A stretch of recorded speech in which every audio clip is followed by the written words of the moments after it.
Faleminderit edhe një herë për të gjithë kontributin tuaj. Qania Kurti është një nga punonjëset më të vjetra të postës shqiptare.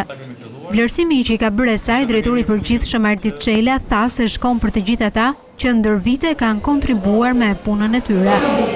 Këtë ka zgjedhur ta bëjë në ditën botërore të postës, ku shpreh se me shërbimet e saj, posta shqiptare do të synohet të jetë sa më pranë qytetarëve.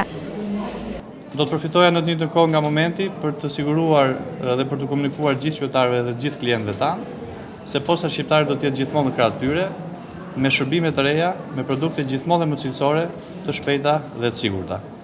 9 tetori përkon me përvjetorin e themelimit të Unionit Universal Postar në vitin 1874 në Bern të Zvicrës. Ajo u shpall Dita Botërore e Postës nga Kongresi i UPU-s, i zhvilluar në Tokyo në 69 dhe festohet në më shumë se 150 vende të botës.